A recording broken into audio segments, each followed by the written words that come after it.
Mesdames et messieurs, une fois de plus, nous sommes bel et bien chez vous pour les comptes de ces programmes Ta Grandeur, ces programmes qui nous bénissent, qui nous édifient, qui opèrent des miracles également au sein de nos familles. Alors moi, j'ai dit bienvenue à toutes les personnes qui nous regardent. Nous, c'est Ta Grandeur, nous sommes là, non pas pour parler de la grandeur de notre invité, encore moins de la mienne, mais c'est pour parler de la grandeur de Dieu. C'est Dieu si grand, si merveilleux, si puissant, si fort, et il ne cesse de nous faire du bien. Alors, dans ce nouveau numéro, nous recevons le pasteur Serge Malou Mouleba, qui n'est plus à présenter parce que c'est la énième fois qu'il revient avec un message de la part de Dieu pour nous faire encore du bien et surtout pour nourrir également nos âmes. Et aujourd'hui, nous nous posons une grande question. Quel doigt pour mon alliance? Doigt, Moussapi. Hein? Quel est donc ce doigt-là pour mon alliance? Et on va beaucoup plus mettre l'accent sur les fiançailles, le mariage, après-mariage, dans les mariages. Il y a tellement de choses qui se font, il y a tellement de choses qui se passent. Et les chrétiens, parce que c'est un tabou, ils ne peuvent pas en parler. Et voilà pourquoi même au sein, entre les chrétiens, il y a maintenant tellement de divorces. Dieu n'est pas pour ça. Et nous aussi, nous sommes contre cela parce que nous nous disons, lorsqu'on se marie, c'est pour la vie. C'est vraiment pour la vie. On ne se marie pas aujourd'hui pour que après 2 jours, vous puissiez dire non, vous commencez à regretter que j'avais fait un mauvais choix. L'autre fois, on a parlé avec lui sur le choix même de conjoint et conjointe. Mais aujourd'hui, c'est cette question que nous nous posons. Shalom et bienvenue, pasteur Serge Malou. Merci, shalom. Votre shalom. micro, pasteur. Merci, shalom. Comprenez, je suis habitué plus au studio. Donc, voilà. Voilà, que Dieu vous bénisse. On a voulu un peu changer des cadres. Oui, on a fait autant de numéros là-bas avec vous. Oui, j'aime bien, surtout qu'on est dans un beau pays où il fait beau durant toute l'année. Donc, je profite de l'extérieur. Voilà, c'est bien. Et le séjour se passe bien à Kinshasa? Toujours, ça va. Alpha et Oméga se passe bien aussi? Alpha et Oméga se passe bien. D'ailleurs, Alpha et Oméga est à Kinshasa aussi. Ah, ok, déjà? Oui. Déjà, là, samedi 16, là, on a un grand moment de prière avec les enfants de l'Alpha et Oméga, ici à Kinshasa, dans la salle Africana Palace. On aura le temps d'en parler. Je tiens à signaler que vous n'êtes pas venu seul. Il y a également le prophète Fortina Ilondo qui est également avec vous et qu'on va retrouver également dans cette grande manifestation qui se prépare. Et si Dieu le permet, on aura le temps de faire également un numéro Ta Grandeur, rien qu'avec le prophète Fortina Ilondo qui est à Kinshasa. Alors, pasteur, avant de commencer notre sujet, il y a quand même un témoignage. Lui, c'est le frère Anthony qui était un grand guitariste. Il avait un succès fou. Il évoluait au sein d'un groupe. Avec le succès qu'il avait, pour lui, il pensait qu'il avait tout. C'était ça la vie. Mais un jour, il a vécu quelque chose. Si vous êtes d'accord avec nous, si nous pouvons ensemble suivre ces témoignages de notre frère Anthony. Oui, j'étais Tony Grieve de Poppyville et tout ça, mais il y avait un vide, une inconnue, le sentiment de ne faire partie de rien. Mais rien n'est plus épanouissant que de savoir que Dieu existe, que Dieu est mon Père et que je suis en relation avec lui. Et voilà, c'était là les témoignages de notre frère Anthony.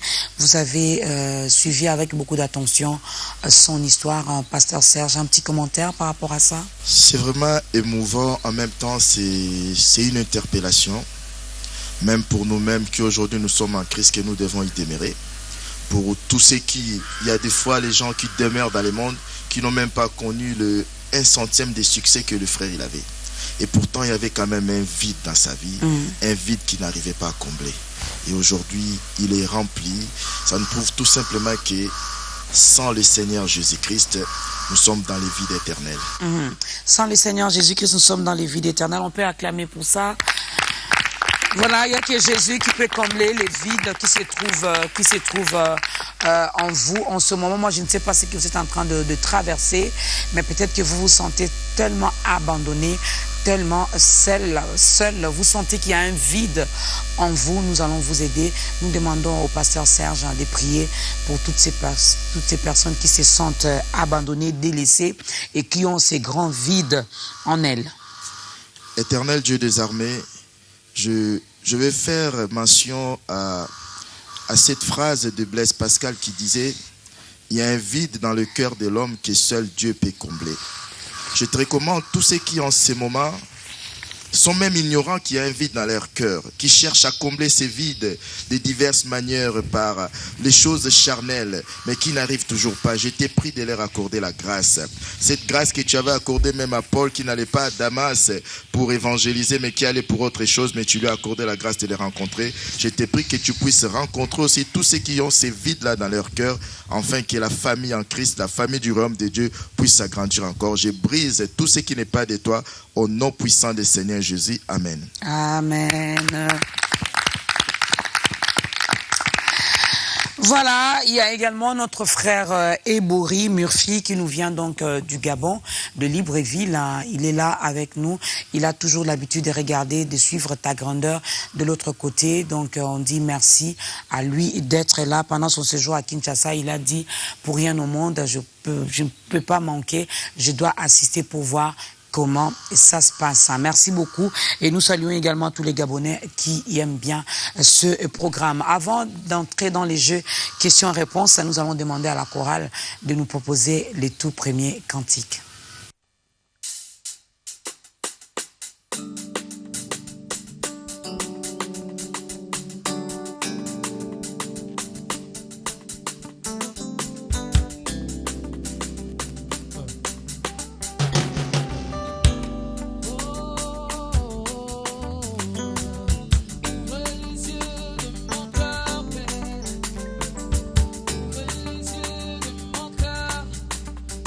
Désir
te demandons d'ouvrir les yeux de nos cœurs parce que nous voulons voir. Ah oui, aujourd'hui, dans ce nouveau numéro de ta grandeur, Éternel, nous voulons te voir, nous voulons te toucher, nous voulons te sentir, nous voulons que tu nous parles au travers de ton serviteur, le pasteur Serge Malou Mouleba. Quel doit pour mon alliance? C'est la grande question que nous nous posons. Pasteur, on revient encore sur le mariage, on revient encore sur cette question. Pourquoi parler encore du mariage? Parce qu'aujourd'hui, vous savez, dans le plan de l'ennemi de détruire la société humaine, il s'attaque au noyau. La cellule de base de la société humaine, c'est la famille. Le noyau de la famille, c'est le couple. Donc si nous voulons une église, même une nation épanouie, une église épanouie, nous devons avoir des familles stables. Quand nous n'avons pas des familles stables, ces frustrations, ces irritations se manifestent aussi à travers l'église. Donc nous devons, moi je trouve que c'est bien, les hommes de Dieu, tous ceux qui ont ces talents-là, tous ceux que Dieu a mis la grâce, qu'on puisse parler sur le mariage, sur les couples, sur la vie des familles. Parce que dans le mariage, il n'y a pas seulement les strass et paillettes, la fête. Dans le mariage, il y a la vie des couples, il y a la vie des foyers, il y a des enfants, l'éducation, tout ça. Si nous nous formons déjà les noyaux, nous nous occupons des noyaux et on aura une société qui est bien. On aura une société qui est bien. Alors, tant d'obsessions chez les jeunes sœurs, chez les jeunes filles aujourd'hui, est-ce vraiment c'est la finalité? Le mariage est la finalité? Le mariage, on ne peut pas être heureuse sans pour autant être dans le mariage? Vous savez, cela dépend d'appel de chacun. Quand on a posé la question à Jésus dans Matthieu 19, Jésus a dit, il y en a qui sont eunuques d'eux-mêmes, il y en a qui le sont par les hommes, il y en a qui le sont parce qu'ils se sont consacrés au royaume de Dieu. Ça dépend quel est l'appel que tu as dans ta vie. Que ça soit une obsession, beaucoup sont obsédés même en étant ignorants des vrais enjeux du mariage. C'est pour ça que les gens du jour au lendemain se retrouvent au mariage, ça se passe mal. Tu es obsédé par rapport à quoi? On ne se marie pas par rapport à la pression, surtout culturellement parlant. On ne se marie pas parce que je dois prouver. On ne se marie pas non plus parce que tu crois que, surtout les filles, que mon bonheur est dans les mariages. Là, on est à côté du... Même lorsque l'âge est avancé, c'est normal que je m'inquiète. L'âge est avancé, c'est par rapport, culturellement, par rapport à la pression, par rapport à nous-mêmes les humains qu'on dit l'âge est avancé. Est-ce que, selon les standards humains, Abraham et Sarah ont eu leurs enfants à quel âge? Mais la Bible nous dit, et pourtant, malgré l'âge qu'ils ont eu, les enfants, Abraham mourit en étant rassasié de sa vie. Il y en a qui se marient jeunes et puis qui demain divorcent. Il y en a qui se marient jeunes, qui ont des enfants plus tôt, mais qui ne sont pas rassasiés de leur vie. Le tout, c'est d'être dans le temps de Dieu. Le tout, ce n'est pas d'être dans ce que nous avons prévu. Parce que ce que nous pouvons bien vivre dans les mariages, c'est si nous sommes vraiment selon le timing, le plan de Dieu. Alors, puisqu'on a parlé du doigt et on parle de l'alliance, on fait directement allusion à l'anneau, à la bague. Alors, pourquoi, quelle est l'importance même de cette bague de fiançailles? Est-ce que c'est biblique? Non, non, dans la Bible, on n'a pas fait mention de l'anneau d'alliance. Voilà, on appelle ça alliance pour couper court, mais c'est un anneau d'alliance. Cet anneau d'alliance, dans la Bible, il n'y en a pas. Si on remonte, on va remonter comment ça a commencé, tout ça, cela ne nous intéresse pas. Le mariage, comme on a dit dans notre émission précédente, que c'est d'abord quelque chose qui est spirituel. C'est la manifestation de ces couples qu'est l'Église et Christ. Et les choses spirituelles se passent dans le fond ou dans l'intérieur, sont cachés. Et les témoignages manifestent ces choses que nous vivons spirituellement. Quand quelqu'un prend l'engagement d'accepter Jésus-Christ comme son Seigneur et Sauveur, cet engagement est le personnel au fond de son cœur, mais cet engagement se manifeste parce que la personne va publiquement dans les eaux des baptêmes, la personne va manifester sa foi. Et quand on parle, pour moi en tout cas, après ça n'engage que moi, les alliances sont aussi importantes parce que c'est un témoignage. Ça manifeste ce que nous nous sommes conclus intérieurement. C'est un témoignage, même s'il y a des gens qui peuvent avoir des alliances qui dans leur cœur ne sont pas vraiment liées à leur femme, mais je trouve que c'est important quand même d'avoir des alliances comme un témoignage. Aujourd'hui, si je vais ailleurs, dès que les gens regardent mon don, ils sauront que cet homme est marié. Même si ça ne veut pas tout dire avec l'alliance, on peut tout faire, mais je crois que j'allais même vous poser cette question. Oui, il y en a qui ont des grosses bagues d'ailleurs, mais qui se permettent de faire n'importe quoi. Oui, regardons un peu l'alliance que Dieu a conclue avec Abraham. La Bible nous dit, notre Dieu est esprit. Dieu a conclu une alliance qui était spirituelle, mais cette alliance devait se manifester aussi matériellement à travers la circoncision. Donc quand nous nous marions, nous entrons en alliance avec l'homme ou la femme qu'on a choisi. Je trouve que c'est pas interdit. Après, c'est pas aussi obligatoire, mais c'est mieux de manifester cette alliance matériellement par un anneau d'alliance. D'ailleurs, ça se vend maintenant partout. Hein. On peut même, il y en a même qui achètent pour éviter un peu qu'ils soient embêtés ou qu'elles soient embêtées. Ah non, ça on se trompe. Elles décident d'acheter et puis de porter. Ça, on se trompe. Moi, je peux dire que le nombre de fois où j'ai des sollicitations en ayant l'alliance et sans alliance, en ayant l'alliance, c'est plus. Hein? Ah oui. Alors, après le mariage civil, vous allez nous expliquer également l'importance de ce 3 moments très forts. Après le mariage, après les civils, les mariés peuvent-ils garder leur bague? Après, comme on a dit tout à l'heure, attendre seulement. Comme on a dit tout à l'heure, c'est un témoignage. Pour nous les chrétiens, c'est un témoignage. C'est une manifestation de cet amour qui est invisible, parce que finalement l'amour est invisible. Ce sont les actes d'amour que nous posons qui rendent notre amour visible. L'alliance aussi, un acte, c'est une manifestation de ce qui est intérieur. On peut, normalement, en Occident, quand il y a un mariage à l'église, ou pour ne pas dire un mariage religieux de prévu, à la mairie, on ne s'échange pas d'alliance. À la mairie, on ne s'échange pas d'alliance. Normalement, en Europe. Bon, ici, je vis qu'il y a des gens qui se mettent de l'alliance à la mairie. Après, non, en Europe. Et puis ils enlèvent. Oui, non. En Europe, on va vous poser la question. Il y a un mariage religieux de prévu. Si vous dites oui, il n'y aura pas échange d'alliance. Vous attendez de vous échanger à l'église. Donc, voilà. Donc, on peut aussi se limiter seulement à la mairie. Oui. De ces 3 moments, quel est le moment le plus important? Est-ce que c'est le mariage coutumier? Est-ce que c'est les civils ou c'est les religieux?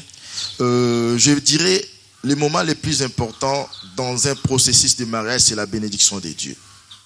Et cette bénédiction de Dieu peut se passer au moment où nous passons devant le pasteur. Mais cette bénédiction de Dieu commence d'abord au moment où l'homme et la femme, les futurs époux, se sont mis d'accord en présentant leur projet de vie à Dieu. Dieu les bénit. Puis c'est très important, si on considère l'église comme une famille, de passer à l'église pour que les pasteurs solennellement, comme un témoignage aussi, puissent déclarer des bénédictions et toute l'assemblée prie pour vous. Mais je crois que quand on parle des 3 mariages, ça dépend des cultures.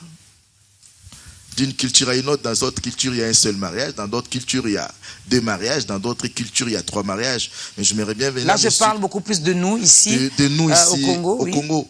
Oui, les 3 sont importants, mais avec nuance. Avec nuance, parce que le mariage coutumier, nous l'appelons bien coutumier. Qu'est-ce que ça a à voir avec nous, l'église? Ça représente la famille. La même Bible nous dit que le mariage soit honoré de tous. Donc je vois également la famille. Non, mais que le mariage soit honoré de tous, ça n'a rien à voir avec ça. Ça n'a rien à voir avec de passer devant la famille, devant mes sélémères ou devant les pasteurs. Ça veut dire autre chose que ça. Mais quand on passe dans la famille, parce que le mariage doit être quelque chose d'officiel. On va dans la famille pour demander officiellement la main de sa future épouse. C'est très important. D'ailleurs, aujourd'hui, nous parlons de la mairie et de l'église. Dans la Bible, il n'y a nulle part où un mariage est célébré dans l'église. Même quand nous sommes rentrés dans la configuration église de l'alliance entre Dieu et son peuple. Les mariages, ça a toujours été quelque chose de famille. Mais quand nous regardons dans la Bible, on lit l'histoire d'un peuple qui a une culture religieuse, dont les parents ou les patriarches représentaient déjà à eux-mêmes non seulement des tuteurs, mais des responsables spirituels.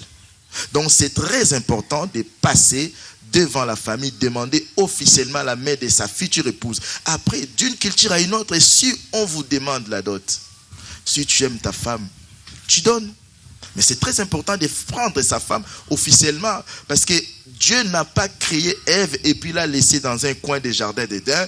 Adam, pendant sa promenade, est tombé sur Ève. Non, la Bible nous dit que c'est Dieu qui a ramené Ève auprès d'Adam. Et Adam a dit, voici cette fois-ci l'os de mes os, la chair de ma chair. C'est pour ça même, quand l'homme a chuté avec la femme, Adam a dit à Dieu que c'est la femme que tu as mis à côté de moi. Parce que Adam a pris Ève officiellement. Nous aussi, nous devons accepter d'aller prendre officiellement l'enfant d'autrui ou une fille dans sa famille et avoir la bénédiction de ses parents. La bénédiction des parents est aussi importante que la bénédiction que nous recevons à l'église. Et à la mairie, pourquoi nous devons aller à la mairie? C'est un témoignage. Parce que nous, les chrétiens, nous devons être les premiers à nous conformer à la loi. La Bible nous dit dans Romains 13 que nous devons nous conformer à la loi mise en place parce que les autorités ont été établies là par Dieu. Si tu te limites à la famille, à l'église, officiellement, tu n'es pas marié. Si je vais parler, je ne vais même pas parler de la France. Si je vais parler du Congo ici, dans notre code de la famille, je crois l'article 333, il est stipulé qu'un mariage qui n'a été célébré que dans une église ou dans une secte religieuse n'est pas reconnu officiellement juridiquement. Donc, pour nous conformer à la loi, nous devons aller à la mairie pour que l'État aussi puisse savoir que cet homme est marié. Et derrière ça, beaucoup se cachent, surtout nous dans les pays occidentaux. Il y a des gens qui sont mariés officieusement, c'est-à-dire ils sont passés devant la famille, à l'église, et pourtant ils ne sont pas allés à la mairie. Et des gens comme ça, des fois, vivent dans les mensonges en bénéficiant des aides de l'État parce qu'on considère que la femme est seule. On est dans le péché grave parce qu'il y a même des serviteurs de Dieu qui font ça. Nous devons officiellement témoigner cela aussi devant les autorités mises en place parce que nous devons nous conformer aux lois des pays dont nous résidons. Donc c'est important de respecter également ce processus. Mais je reviens un peu au mariage coutumier. Si devant la famille, après avoir remis la dot et tout, l'homme peut prendre sa femme et commencer une vie, ça dépend également d'eux. Ça dépend, c'est ce que je dis, ça dépend de la culture ou surtout des pays où nous résidons. Par exemple, ici au Congo, un mariage célébré coutumièrement, comme on dit entre guillemets, moi j'aurais préféré plutôt qu'on puisse dire culturellement, parce que c'est notre culture. Un mariage célébré culturellement et enregistré à la mairie par l'officier d'état civil. Les parents qui ont perçu la dot font état aussi, qui vont témoigner en acceptant devant l'officier de l'état civil que nous avons perçu la dot, selon l'article, je crois, 361 des codes de la famille, nous avons perçu la dot de tel homme, de sa famille, et l'officier de l'état civil enregistre ce mariage officiellement.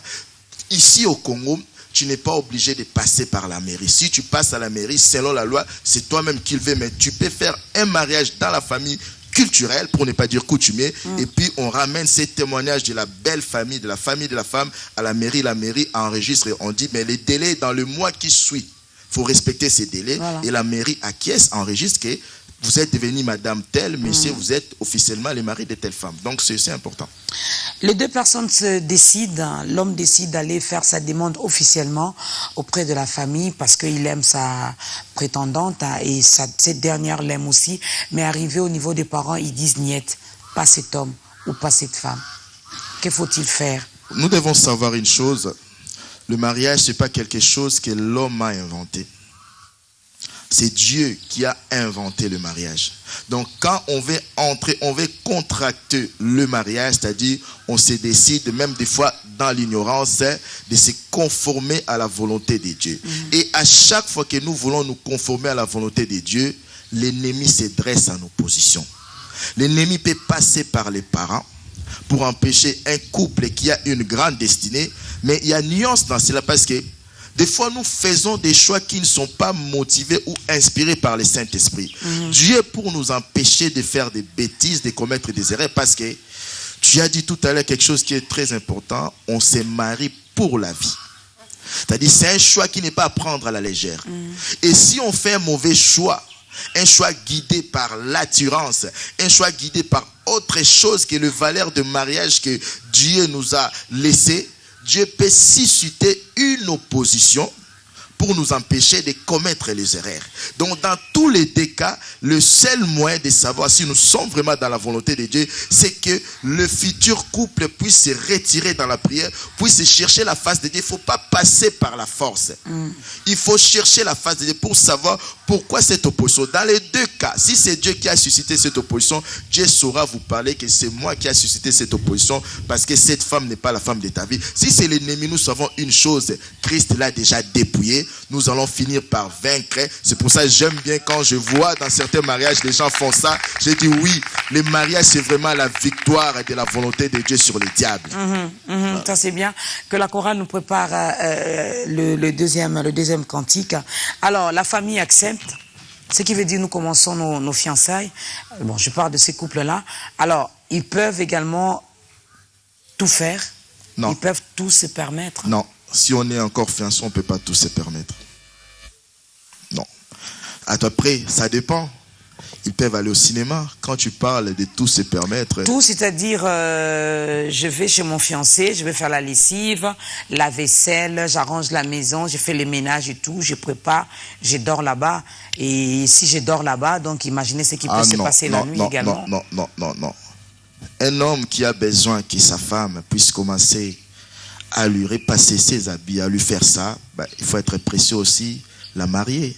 Parce que la Bible nous dit dans 1 Corinthiens 7, à partir du verset 4, que le corps de la femme appartient à son mari et non à son fiancé.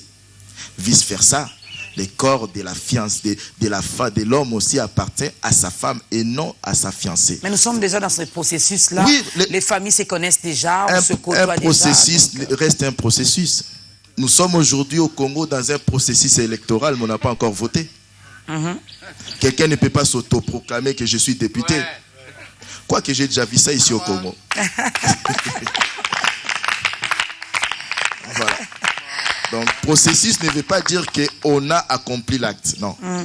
Tu es pressé, oui, sois aussi pressé. Vois la famille, organise des choses et puis elle devient officiellement sa femme parce que la fiancée n'appartient pas au fiancé. Mais si elle-même décide de le faire. Ben oui, mais il y en a qui... Les gens ne savent pas. Question de sécuriser seulement son terrain. Non, il n'y a que Dieu qui sécurise les terrains. Amen. Quelqu'un qui s'est dit que oui, j'ai vu même des sœurs en Christ, même des servantes de Dieu, faire des compromis avec l'ennemi en donnant leur corps à leur fiancé, soit disant que j'avais peur qu'il me quitte. Dès le moment où tu fais ça, sache que tu es entré en compromis avec l'ennemi. Votre futur mariage n'a plus la protection divine. Seul Dieu sécurise un couple, pas autre chose. Deuxième cantique.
Voilà, Yahweh Topesio Lokumu, que toute la gloire revienne à notre Seigneur Jésus-Christ qui a permis que aujourd'hui nous puissions encore entrer dans vos maisons pour vous apporter la bonne nouvelle, pour vous apporter également les éclaircissements par rapport aux fiançailles, par rapport au choix que nous faisons, par rapport au mariage. Alors vous avez dit quelque chose, pasteur Serge Malou Mouleba, que la fiancée, la sœur, la jeune fille n'est pas autorisée à aller tout le temps chez les fiancés pour travailler, y passer la nuit et tout. Si vraiment l'homme, le monsieur aime sa fiancée, aime sa future épouse, il n'a qu'à tout faire pour l'épouser rapidement. Mais le temps des fiançailles aussi ne joue pas trop parce que j'aime la fille, je veux déjà tout faire avec elle. Mais voilà que je n'ai pas encore le moyen. Ou j'ai le moyen, je l'ai fait, mais on n'a pas eu le temps de se connaître. Je ne sais pas qu'est-ce qu'on appelle le temps de se connaître. J'aime parler de mon témoignage.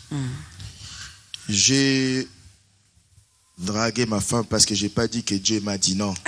Je l'ai dragué. C'était pas une prophétie. Non. Ça, c'est... si Adam n'avait pas eu de prophétie, pourquoi moi j'attendrais des prophéties? Donc j'ai dragué ma femme un certain 9 juin 2001. Juin, juillet, août. J'ai été parler à ses parents pour convenir d'une date de venir me présenter, comme on dit chez nous. Pour ceux qui ne savent pas notre culture, nous, la contractation des fiancés, on appelle ça la présentation des deux familles. Après quelques mois, je l'ai marié. Aujourd'hui, ça fait 15 ans que ça dure. Hein. Qu'est-ce qu'on appelle connaître? En même temps, j'ai vu des gens qui sont restés 5 ans fiançailles, entre guillemets, où les mariages étaient déjà consommés. 5 ans, et puis s'est marié après 2-3 ans divorcés. Un choix de mariage, déjà dès le moment, tu vas aller voir la famille. Pour nous les chrétiens, le fiançailles n'est pas un temps de se connaître, non. Le fiançailles, c'est le moment où on officialise que nous allons nous engager dans une alliance. Et le fiançailles, ça doit être un temps qui nous permet de nous préparer pour finaliser notre projet. Parce qu'avant même de venir voir les parents, il faut que les deux personnes, un frère ne vienne pas, oh sœur, Dieu m'a montré, Dieu t'a montré, garde-les pour toi. Si Dieu t'a montré réellement, il va convaincre aussi le cœur de la fille. Ça, c'est une façon de manipuler les sœurs qui sont trop spirituelles pour qu'ils disent, Dieu lui a parlé. Non, Dieu t'a parlé, va voir la fille, drague-la normalement. Si Dieu t'avait vraiment parlé, La Bible nous dit que la seule personne qui convainc les cœurs, c'est le Saint-Esprit. Dieu va convaincre le cœur de la sœur. Elle va accepter. En ce moment-là, vous prenez le temps de prier pour que Dieu puisse aussi vous fixer. Quand vous allez voir les parents, c'est-à-dire, vous avez déjà reçu de Dieu la conviction qu'il approuve votre projet de vie. Donc vous allez voir les parents pour témoigner qu'on veut se marier. Le temps des fiançailles, c'est le temps qu'on puisse se préparer. Quand on dit, oui, le mariage, ça demande le moyen peut-être dans certaines cultures. Mais moi, je ne crois pas que c'est ça qui fait un problème. Même chez nous, on demande la dot, on t'a demandé... Des fois, les fiançailles disent 5 ans, 6 ans, 7 ans. C'est par rapport aux moyens. Si tu regardes bien tous les fiançailles que moi j'appelle des fiançailles éternelles, là, ils ont déjà commencé à consommer les mariages. Et les filles aussi, l'homme n'étant pas marié. Pourquoi tu dois... Moi, je suis contre ça. Pourquoi tu dois aller nettoyer ses actes, s'occuper de sa maison? Non. Pour prouver à l'homme que je suis également une bosseuse, je sais travailler, non. Vous savez, je suis responsable. Si on se marie, si un homme cherche une femme qui va lui faire à manger, une femme qui va s'occuper de sa maison, cet homme est à côté de la plaque. On ne se marie pas pour ça. On se marie pourquoi, pasteur? Par amour. L'amour est aveugle à toutes ces choses-là. Quand on regarde sa femme par les yeux de l'amour, on ne la regarde pas par rapport aux capacités qu'elle a, non. On la regarde en devenir. Moi, il y a des choses que j'ai appris en étant avec ma femme. Il y a des choses que ma femme a appris en étant avec moi. Elle ne savait pas faire la bouffe africaine, ce n'est pas ça qui m'a dérangé. Parce que je l'aimais. Aujourd'hui, elle est devenue cordon.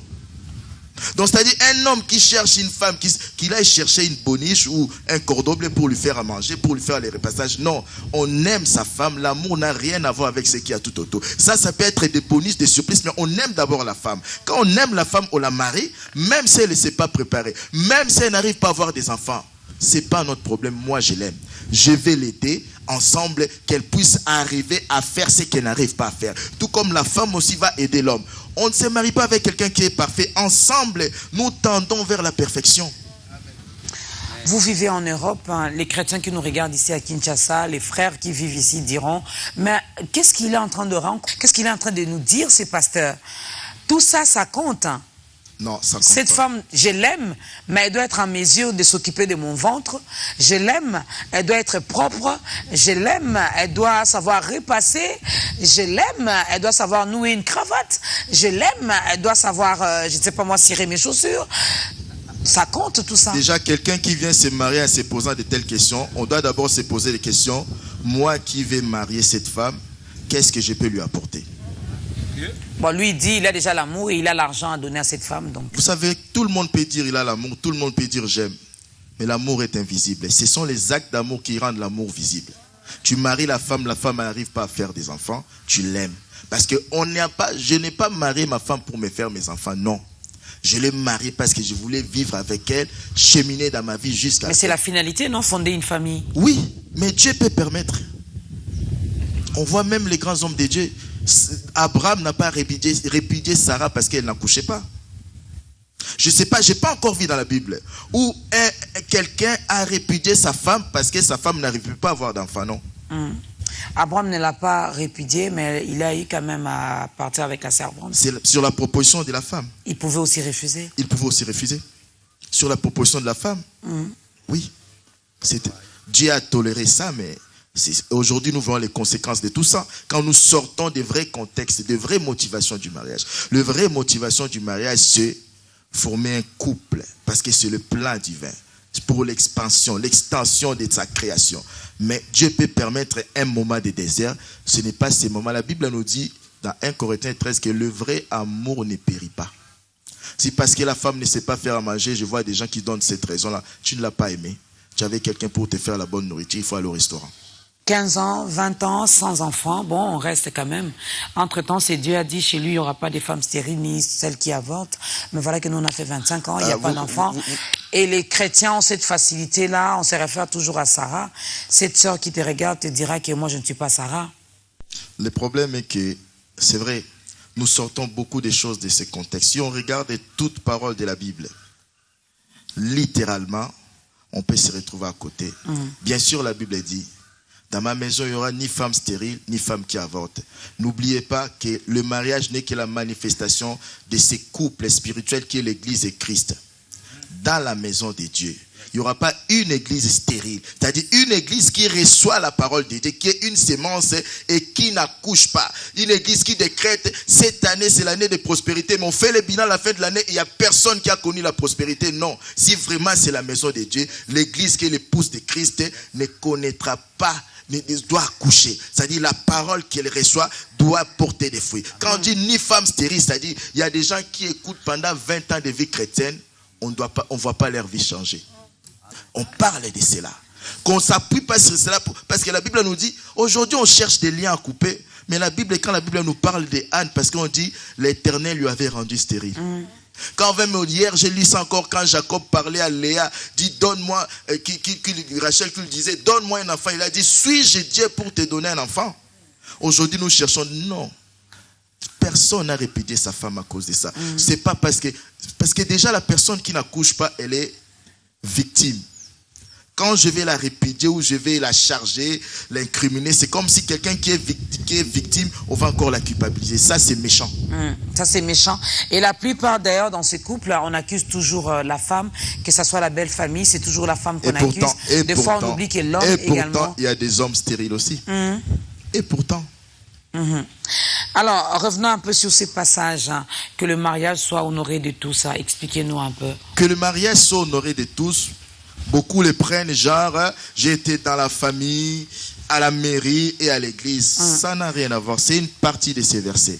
Que le mariage soit honoré de tous, cela veut dire tout simplement, cette valeur mariage selon Dieu doit être honorée. C'est-à-dire, il y a des gens qui sont célibataires mais qui honorent les mariages. Quelqu'un qui est célibataire mais qui couche avec les filles, il déshonore cette valeur mariage. Parce que la sexualité, c'est une invention de Dieu, mais pour être pratiquée dans un cadre légal, dans un cadre où on s'est marié officiellement, selon la parole de Dieu. Dès le moment, bien que tu n'es pas marié, tu couches avec les filles ou tu couches avec les hommes, tu es en train de déshonorer le mariage. C'est ça que le mariage soit honoré de tous. Que toute personne sur la terre, pour entrer dans la sexualité, pour entrer, par exemple, tu as dit quelqu'un qui vient dormir chez son copain ou ses fiancés, on est en train de déshonorer le mariage. Quand on parle que l'élu conjugal, c'est le corps de cette femme qui est destiné à un homme, le corps de cet homme qui est destiné à une femme. Si j'entre avant même de me marier en relation avec quelqu'un d'autre où je couche avec lui, je suis en train déjà d'essuyer ces lits avant même que je puisse me marier avec la personne que Dieu m'a destinée. C'est ça l'essence, que le mariage soit honoré de tous. Aujourd'hui, les homosexuels déshonorent la valeur mariage. C'est ça le vrai sens. Ce n'est pas que parce qu'il y a des gens qui ramènent les femmes devant leur famille, devant la mairie, devant l'église, et pourtant ils n'honorent pas les mariages. Ils ont des motivations cachées dans leur cœur.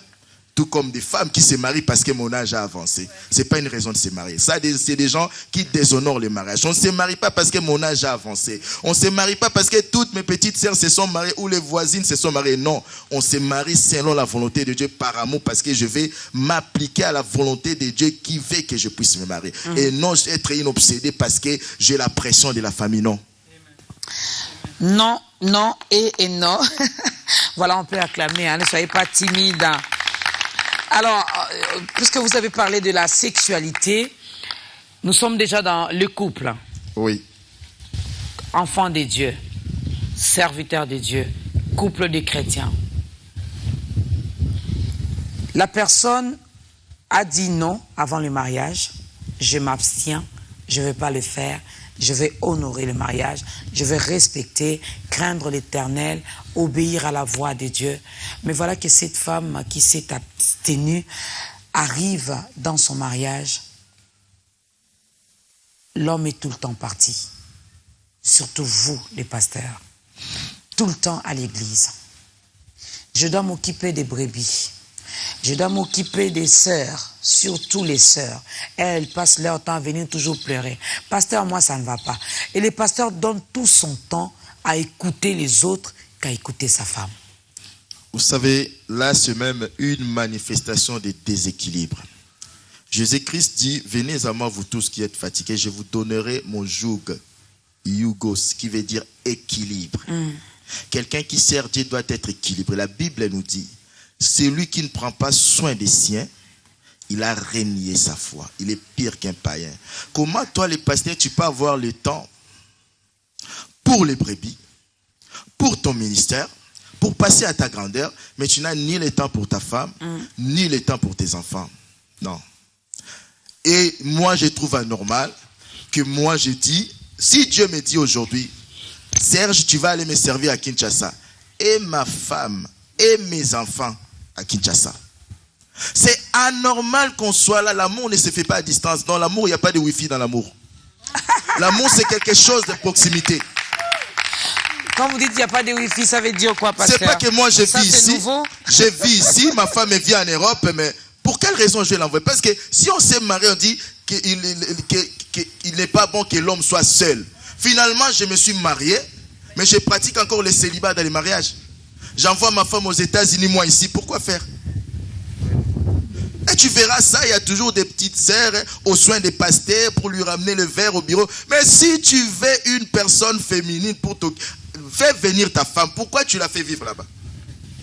L'amour s'est fait dans la proximité. Christ nous a aimés. Il a donné sa vie pour nous. Pourquoi? Pour que nous soyons en communion, en unité avec lui. C'est ça qui doit être aussi dans nos couples. C'est pas normal. Ils ne sont pas contents de vous, hein, ces pasteurs. Il y en a même qui ont pris leurs femmes, qui sont allés les installer ailleurs, parce qu'eux, ils doivent continuer à œuvrer. Je dis quelque chose, ça n'engage que moi. Vous savez, déjà un célibataire qui n'a pas encore connu une vie de couple, c'est difficile de vivre seul. Aujourd'hui, nous vivons dans un monde où il y a beaucoup de choses, beaucoup de sollicitations à caractère sexuel, même dans la télé, même dans les panneaux publicitaires, je ne sais pas ici, même les tenues. Aujourd'hui, on est dans un pays chaud, tu sors là, tu vas en ville, tu vois les filles comme... Déjà, pour un célibataire, c'est difficile. Et toi, tu te dis, tu es marié. Tu prends ta femme, tu envoies je ne sais pas quoi là. Suivez bien ces gens-là. Ils ont d'autres motivations. Donnez-nous une raison biblique. Les apôtres, même là, il y en a même quelque part où Paul est en train de parler que suis-je pas, je n'ai pas les droits comme Céphas qui se promène avec sa femme et ses enfants. Nous devons être avec eux. Qu'est-ce qu'il fait pendant ce temps-là, les pasteurs? Ce n'est pas normal, ce n'est pas biblique. C'est des gens qui des fois se débarrassent de leurs femmes pour profiter de leur vie perverse. Ce n'est pas normal. L'amour, ce n'est pas quelque chose d'éloigné. C'est la proximité. On ne peut pas parler de l'amour quand on est éloigné. Moi, je ne vois pas comme. Déjà, faire même des semaines ici, c'est dur pour moi. On a nos habitudes, les mariés. C'est dur pour moi. Je ne peux pas. Je ne peux pas. Des fois, ma famille n'est pas contente. Mais tu es pressé de rentrer. Tu payes un billet juste pour une semaine. J'ai dit, même une semaine pour moi, c'est 7 ans. Je dois vite retrouver ma Roselyne. On salue Madame Roselyne Mouleba. Voilà, des gros bisous à elle. Alors, on va équilibrer, puisqu'on a parlé de l'équilibre ici. Hein. Là, je me suis pas attaqué. Excusez-moi, cher homme de Dieu, je vous respecte beaucoup. Mais je vais parler aussi des mamans pasteurs. Oui. Voilà que les pasteurs veulent que maman soit là. Mais maman, elle n'a pas le temps. Elle a le temps de faire quoi? Maman, elle dit que c'est toi qui as reçu l'appel, ce n'est pas moi. Donc ça dépend. Quand elle dit que maman soit là pour travailler dans l'église. Pour se promener aussi, pour prendre un peu de l'air. Mais Bien maman sûr. pasteur dit, ces trucs-là, c'est pas pour moi. C'est pour ça que j'ai dit tout à l'heure, le choix des mariages, c'est un choix très important. Dieu nous destine à une femme ou à un homme par rapport à l'appel de Dieu sur nos vies, par rapport à la vision que Dieu t'a donnée. C'est pour ça que nous avons besoin de demander la sagesse à Dieu pour faire les choix des mariages. La Bible nous dit dans Jacques 1,5 que celui qui n'a pas la sagesse la demande à Dieu. Tu as choisi une femme parce qu'elle est belle physiquement, elle te plaît. Mais est-ce que cette femme-là va se conformer à ton appel, à la vision que... Moi, j'ai choisi ma femme, je ne savais même pas que je vais être pasteur. Je ne savais même pas que je vais servir Dieu. Mais je l'ai choisi. J'ai eu la grâce de Dieu. Parce que la Bible nous dit dans Proverbe 12 que celui qui trouve une femme trouve le bonheur. C'est une grâce qu'il obtient de Dieu. Je ne mérite pas d'avoir une femme comme ma femme, mais c'est Dieu qui me fait grâce. Mais cette femme-là, même si ma femme ne savait pas aujourd'hui, ma femme, elle accepte que je me déplace pour le ministère. Elle accepte, mais je ne peux rien faire sans le consentement de ma femme. Rien. Si ma femme me dit aujourd'hui, tu ne vas pas prêcher, je reste à la maison. Même si c'est Dieu qui vous le demande. Dieu saura que le couple, on est fait pour vivre en cohérence. Là, en obéissant à ma femme, en acceptant la volonté de ma femme, j'obéis à la parole de Dieu. Je ne peux pas faire autre chose. Je laisse le fait chez moi et je pars prêcher. Là, je ne prêche pas, je joue un rôle.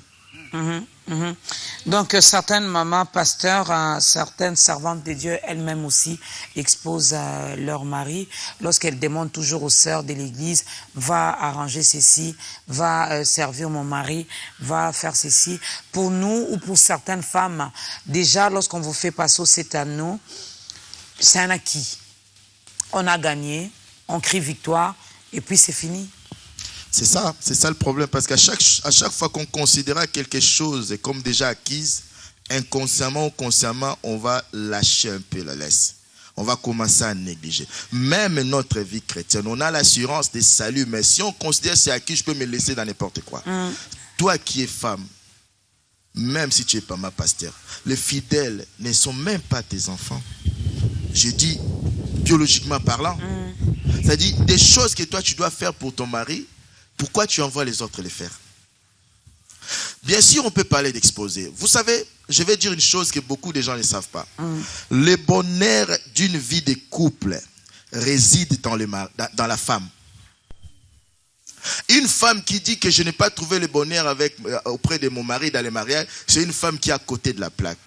Nulle part dans la Bible, Dieu a dit, celui qui trouve un homme sage ou croit que sage trouve le bonheur. Le bonheur d'un couple réside dans la femme. Si la femme elle est consciente de la valeur, de l'appel qu'elle a en Dieu, la femme peut bien gérer son couple, peut bien même préserver sa famille, son foyer. C'est-à-dire, une femme qui déjà laisse les rôles qu'elle doit jouer auprès de son mari, elle laisse les assistantes les faire, si je ne sais pas si je dois les appeler les assistantes, elle-même elle est entrée, comme on dit, la femme insensée renverse sa maison. Mais la femme sage bâtit sa maison comment? Par même des petites choses, même des actes. Ce n'est pas parce que j'ai l'alliance que la chose que je faisais au début de mon mariage, aujourd'hui je ne dois pas le faire, non. Dans les mariages, nous sommes dans un chemin qui est ascendant. Dès le moment où j'arrête, je recule. Je dois toujours m'améliorer. C'est pour ça que la communication est très importante.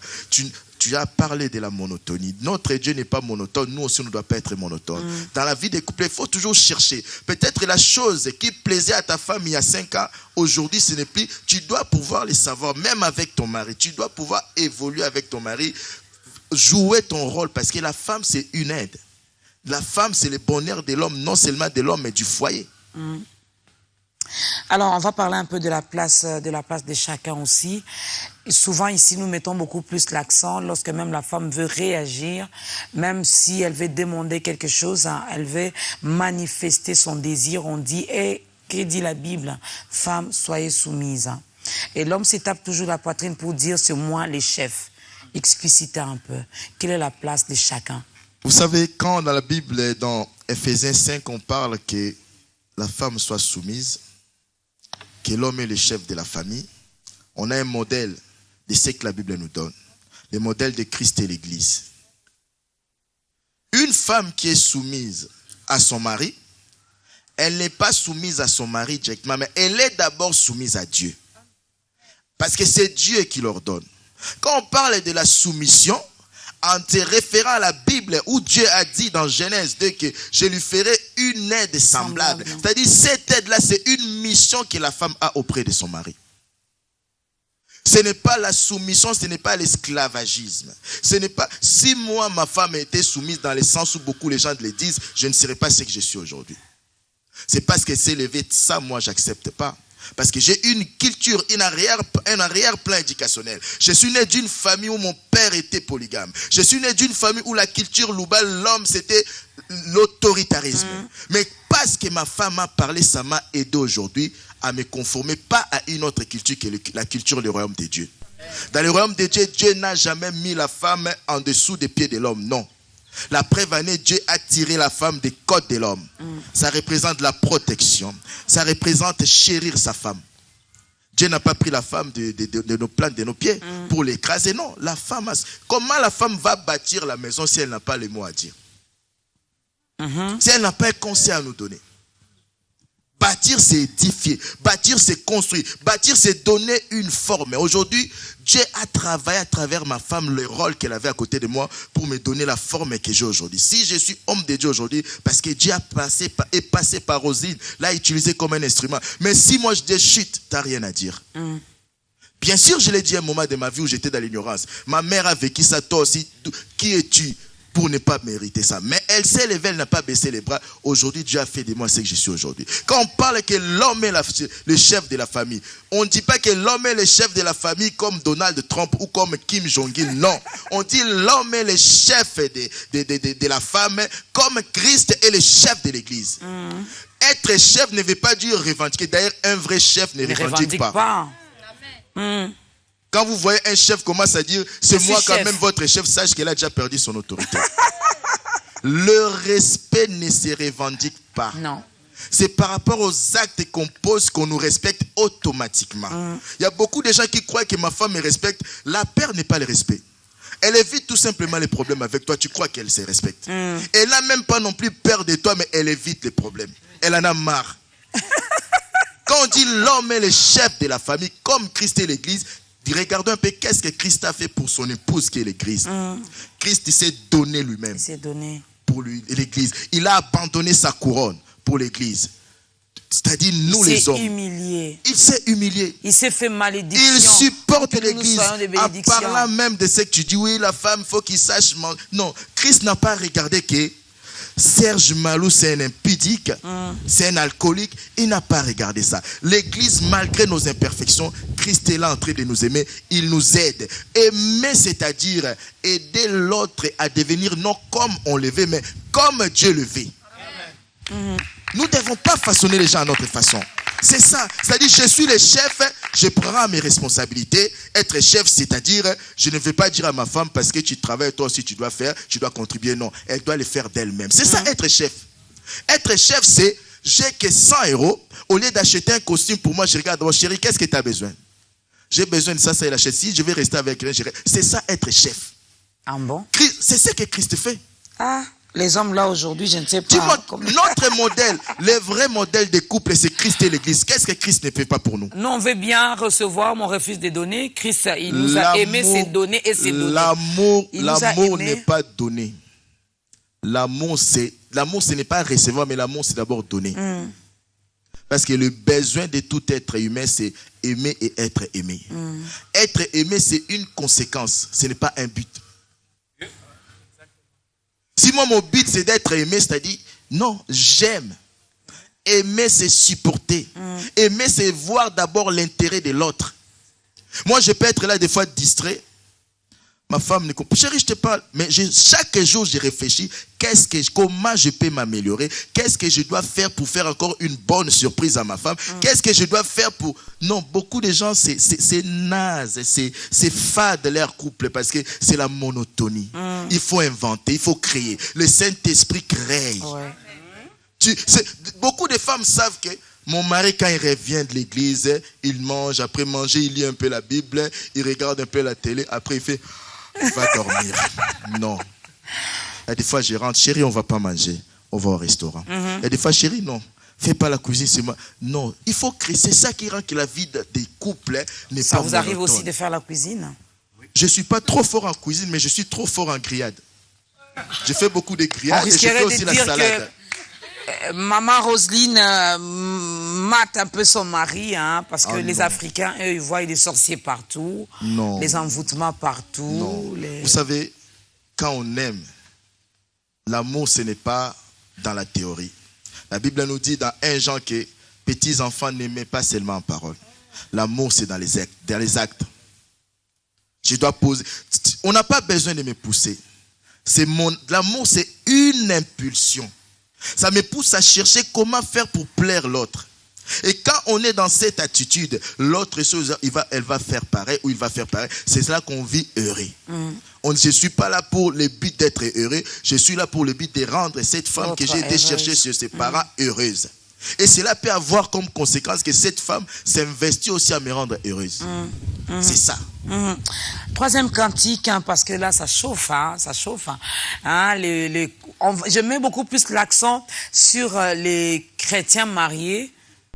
Ceux-là qui se disent, qui se tapent la poitrine, je suis enfant de Dieu, mais qui sont dans l'incapacité de rendre heureuse leur femme.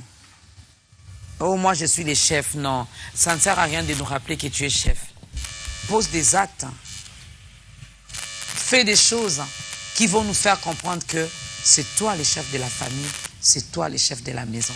Troisième cantique.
où tu veux, amène-nous là où toi tu es, parce que ça nous fait énormément plaisir de demeurer dans ta présence.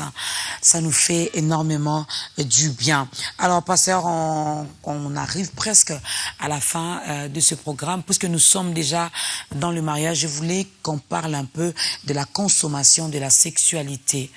C'est important. Je sais que beaucoup de chrétiens sont devenus hypocrites lorsqu'il faut parler de la sexualité, même lorsque vous prêchez, vous les serviteurs de Dieu, et que vous nous demandez de ne pas faire cela avant le mariage. Nous disons Amen, mais lorsque nous sortons de là, nous faisons des choses.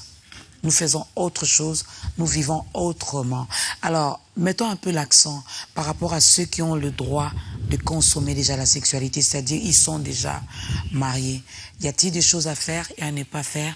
Est-ce que la Bible parle de ça? La Bible ne parle pas explicitement de ce qu'on doit faire ou de ce qu'on ne doit pas faire. Et moi, ça n'engage que moi. Et puis, par rapport à si quelqu'un me montre la parole de Dieu, là où s'écrit-elle, parce que oui, c'est vrai, beaucoup d'hommes de Dieu, des fois influencés par la culture, peuvent dire ça vous avez droit, ça vous n'avez pas droit. Si Dieu a laissé le libre arbitre à un couple, de quel droit, moi qui est homme de Dieu, je vais entrer dans la chambre des gens pour leur dire tu ne dois pas faire ça ou tu dois faire ça? Le plus important, c'est quoi? La sexualité, c'est la concrétisation de cette alliance qui est le mariage. Parce que la Bible dit l'homme quittera son père et sa mère, devenant une seule chair. Et là, on parle de la manifestation physique de la sexualité. Un couple chrétien qui se marie, d'un commun accord, doit s'asseoir et définir leur sexualité. En se basant sur la parole de Dieu, dans 1 Corinthiens 13, où on dit l'amour est patient. L'amour ne voit pas son intérêt.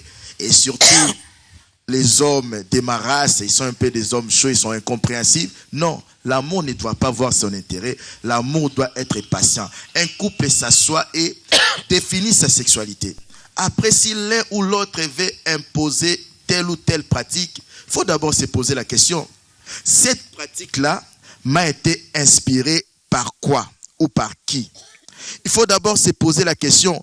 Ça, c'est quelque chose que j'ai vécu en étant dans le monde ou c'est pas un peu de perversité qui s'élève en moi? Il faut toujours, parce que même dans les couples, même dans cette pratique de couple, nous devons nous laisser être inspirés par le Saint-Esprit. On prie pour manger, on prie avant de commencer l'émission, et moi j'ai prié aussi avant de passer à l'acte. C'est pour ça des fois j'ai une sœur qui se moque de moi qui me dit tu demandes tellement l'onction que tu as 5 enfants aujourd'hui. Moi j'ai pris pour ça aussi. J'ai pris pour ça aussi. J'ai pris pour manger, j'ai pris avant de prêcher. Avant de sortir, nous prions aussi. Nous prions aussi. Beaucoup ignorent ça. Ma femme et moi on s'assoit, on prie. Parce que c'est à ces moments-là que l'ennemi fait ses glissons aussi pour vous ramener dans les déviations. Je n'ai pas besoin de stimulants. Je n'ai pas besoin de XXL ou je ne sais pas quoi, ou de Red Bull. Et parler en langue peut jouer également dans tout ça. Ah oui, mais quand tu parles en langue, tu pries en esprit.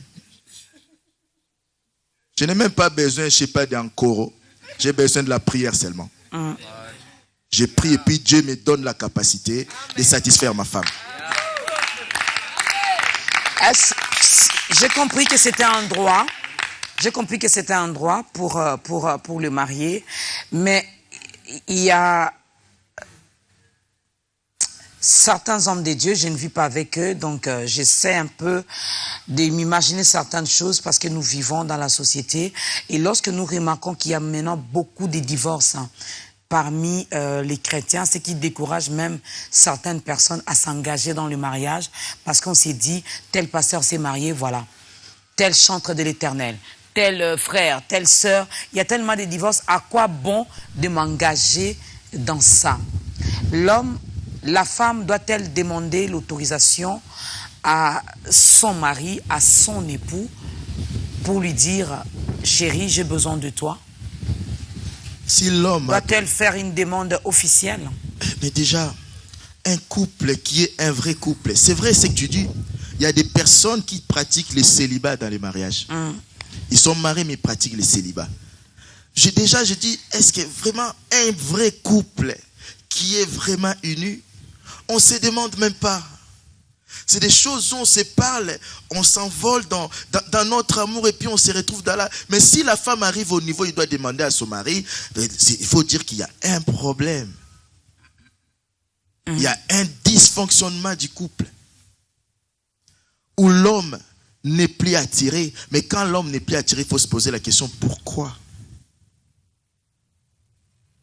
Pourquoi? Oui, quand la femme voit que le mari pratique le célibat dans les mariages, la femme a droit parce que c'est elle qui bâtit la maison. Cela fait partie aussi des choses qui bâtit un foyer. Elle peut parler à son mari, communiquer, chérie, j'ai besoin de toi, tu rentres tard, il n'y a pas que ton travail, il n'y a pas que ça, même si... Oui, bon, je ne sais pas, il y en a qui peuvent donner raison de travail. Bon. Si mon travail commence à mettre un dysfonctionnement dans mon couple, j'ai choisi mon couple. Je ne vois pas pourquoi je vais me donner comme excuse là. C'est comme quelqu'un qui dit, je ne vais pas manger parce que je suis fatigué. Tout en étant fatigué, on a quand même le temps de manger. Moi, je considère ça pareil. Je peux pas, je suis jamais fatigué pour ça.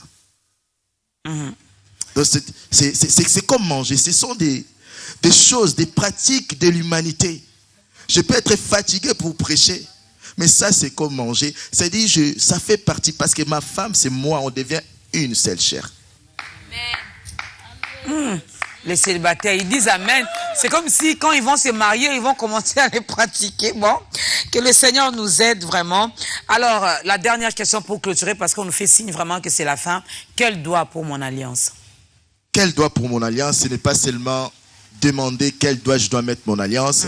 C'est plus une question... En même temps, une prière.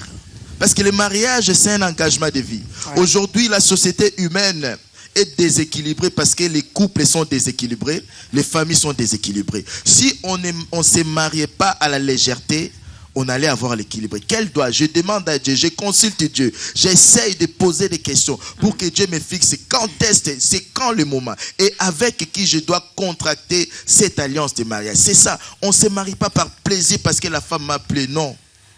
Pour utiliser cette tablette, je lis la notice des fabricants. Le mariage aussi a été inventé par quelqu'un.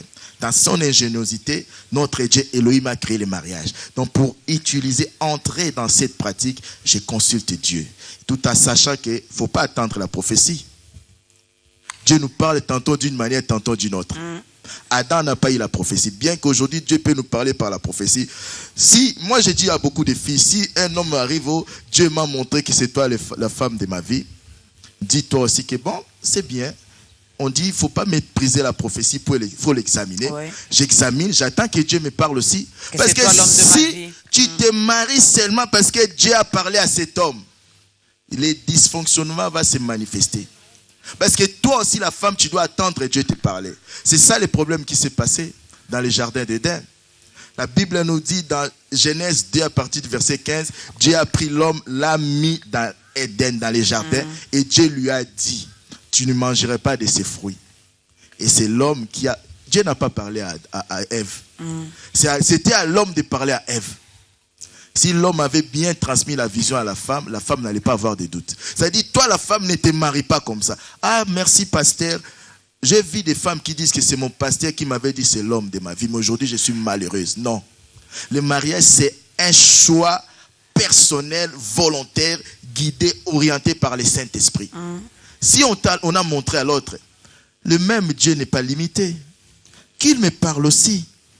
Si Dieu m'a parlé, c'est là qu'on sera dans une vraie unité, quel que soit le désert que nous allons traverser, je vais assumer. Parce que moi aussi, j'ai entendu la voix de Dieu me parler que c'est lui l'homme de ma vie. Et puis si Dieu te parle, tu n'as pas à aller brandir ça, c'est la femme.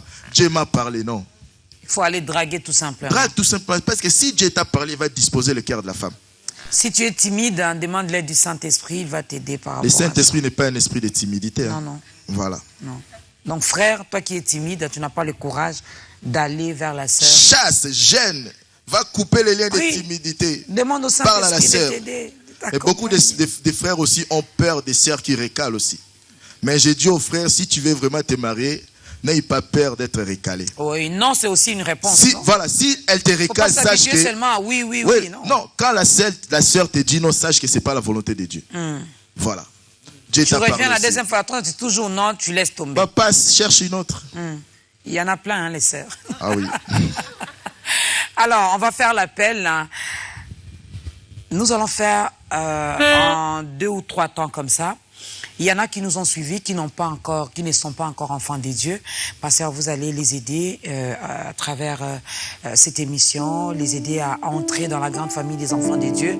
Il y en a également, là c'est la deuxième étape, il y en a également qui veulent bien s'engager déjà dans le mariage, mais qui sont butés dans des problèmes par-ci par-là, par manque d'argent ou quoi, je ne sais pas. Vous allez également prier pour eux.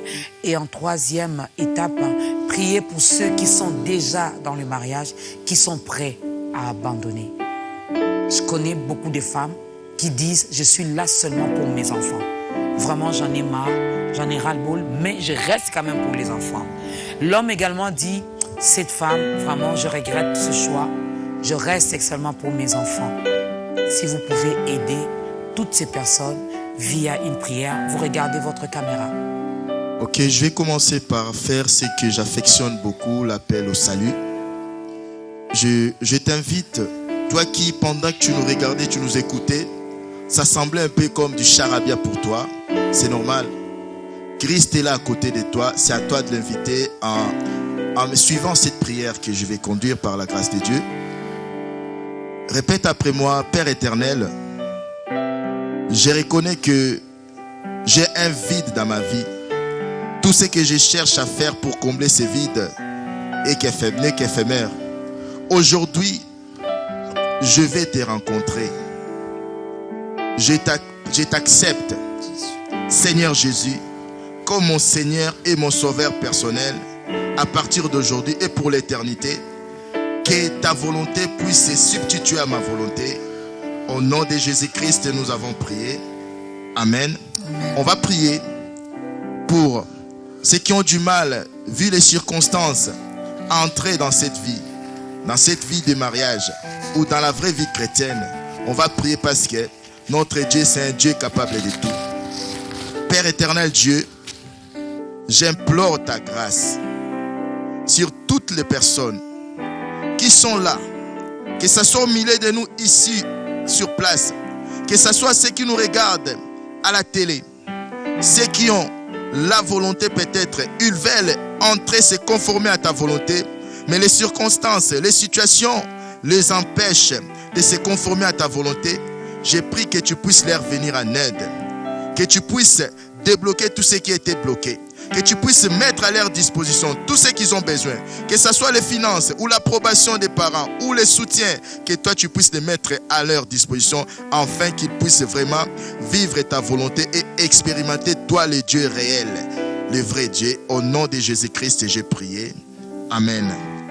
Je vais prier pour des couples qui traversent des périodes difficiles, des périodes de tempête. Avant de prier, je vais dire un mot, tout en étant dans cette attitude de recueillement. Même si vous êtes un couple selon la volonté de Dieu, la Bible nous parle de 2 maisons. Même la maison construite sur les rocs qui est Jésus-Christ a son temps de tempête aussi. Si vous traversez les moments de tempête, Jésus-Christ est celui qui peut calmer les tempêtes. Faites cette prière après moi. Seigneur Père éternel, Dieu des armées, tu es celui qui dit un mot et la chose s'accomplit. Nous t'appelons aujourd'hui, toi qui as créé le mariage, toi qui l'as institutionnalisé. La Bible nous dit que la bénédiction de l'Éternel ne se fait suivre d'aucun chagrin.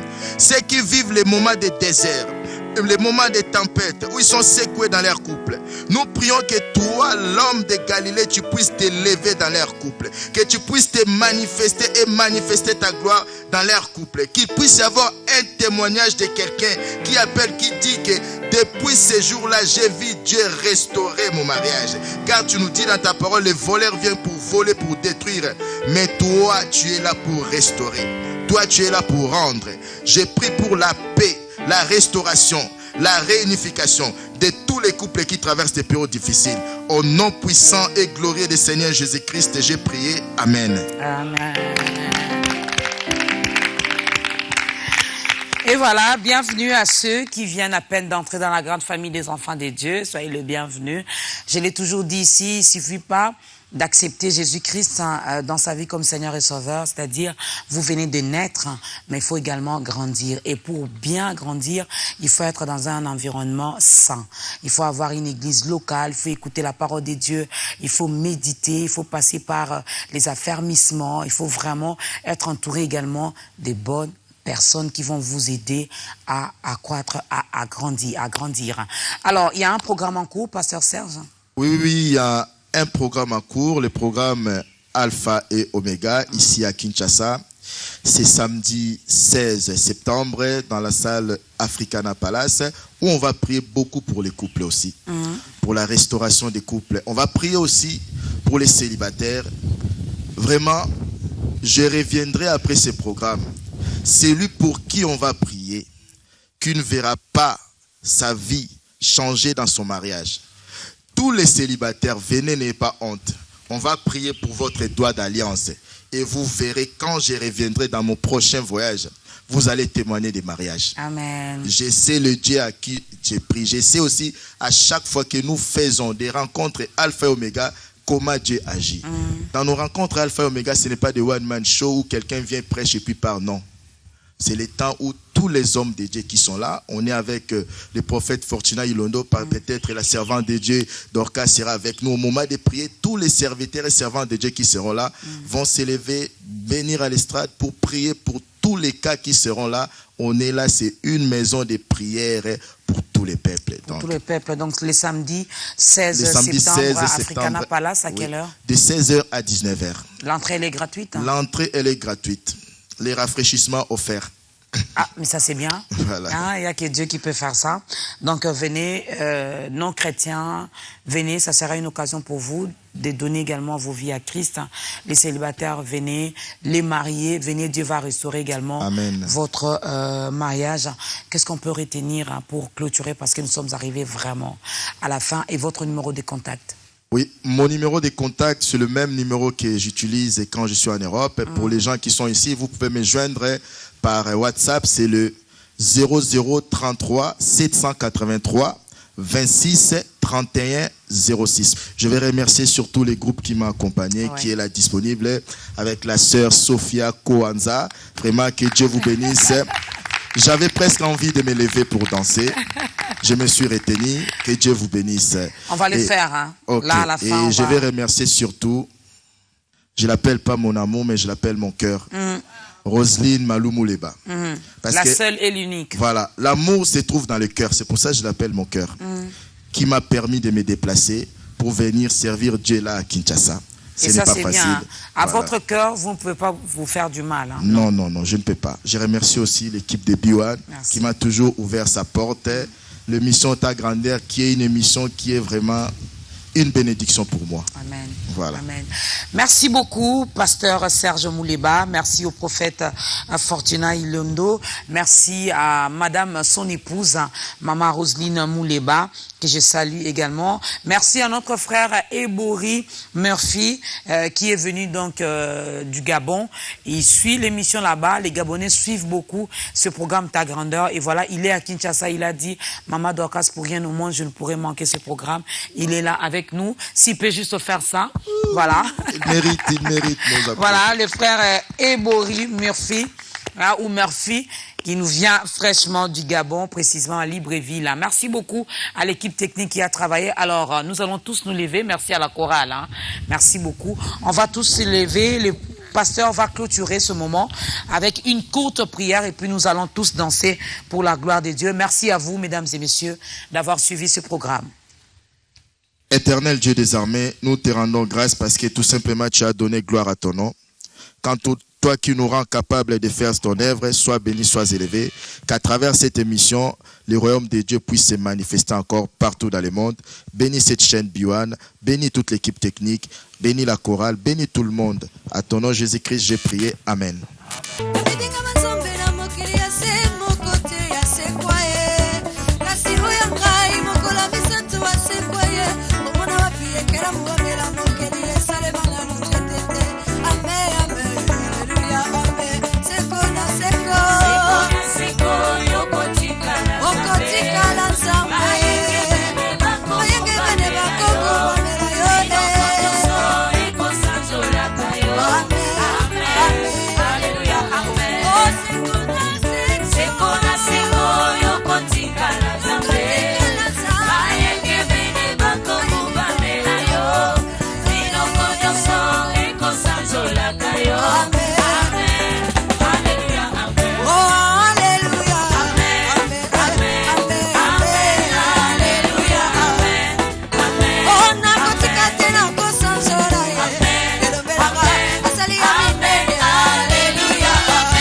c'est ça, c'est ça, c'est ça, c'est ça, c'est ça, c'est ça, c'est ça. Hey. Zambangolu, Zambangolu, Zambangolu, Zambangolu. Talanga ye nazolina, talanga ye nazolina. Zambangolu, Zambangolu, Zambangolu, Zambangolu. Yesu yokanga ye nazoyemba, yokanga ye. Jésus nge la kumakuta, Papa nge la kumakuta, Yesu nge la kumakuta. Yena makuta iyelelele, iyelelelele, iyelele. Zambe na ngai yokalo yembo, mokonzi na ngai yokalo yembo.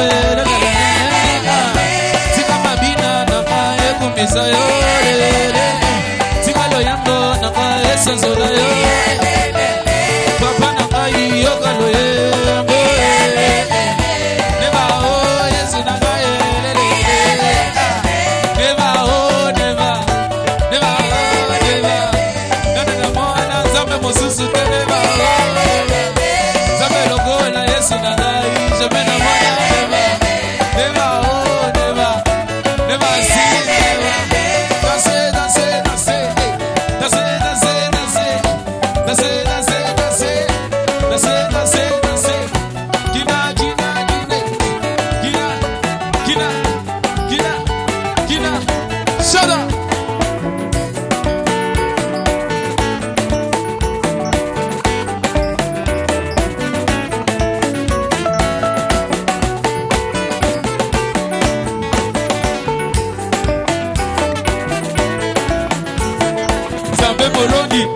Zambe Molongi, Kumama, ensemble, ok, come on, allez Zambe Molongi, Zambe Molongi, Kumama, come on, Zambe Molongi, Kumama, gloire au Seigneur,